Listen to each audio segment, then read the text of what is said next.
I militari del Centro Anticrimine Natura di Agrigento hanno deferito 47 soggetti per abbandono, gestione illecita, traffico, ricettazione e combustione illecita di rifiuti. L'attività ha avuto origine da una mirata azione di controllo del territorio voluto dal Comando Provinciale Carabinieri di Agrigento sotto la direzione della Procura della Repubblica. Un primo monitoraggio del territorio è stato eseguito dai militari del Centro Anticrimine Natura di Agrigento con il supporto del nono nucleo aeromobile di Palermo. Attraverso l'ausilio dell'elicottero sono state individuate le aree di maggiore interesse operativo.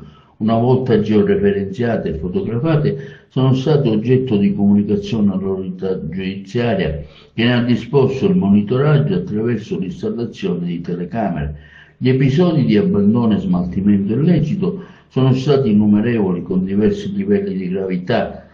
Si sono accertati classici lanci di sacchetti, abbandono di qualche busta, ma anche scariche attraverso mezzi pesanti di materiale di risulta da ristrutturazioni o demolizioni di immobili che dovevano invece essere conferiti in discarica. Circostanza ciò che comporta un ingiusto guadagno per chi pone in essere tale condotta. Nell'area oggetto di osservazione ad ogni ora del giorno e della notte venivano abbandonati rifiuti anche speciali e pericolosi come cassoni, onduline e Eternit, in maniera consapevole in violazione delle norme del testo unico ambientale. I militari, per uno degli incendi che si sono verificati nell'area, hanno immortalato le fasi di scarico e accensione dei materiali, che subito dopo sono stati in parte prelevati e sequestrati, consistenti in un copioso numero di fattori d'archivio contenente documentazione fiscale e sanitaria varia. Altre tipologie di materiale veniva incendiato per liberare il ferro, il rame e la plastica ed essere poi rivenduto con ingenti danni per l'ambiente.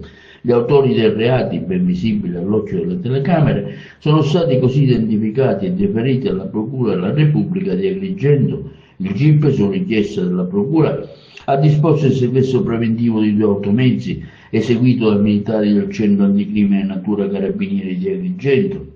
Con il decreto legge dell'8 agosto 25, oltre all'elevazione dei minimi massimali edittali, è anche previsto il sequestro del mezzo e la sospensione della patente da 1 a 4 mesi.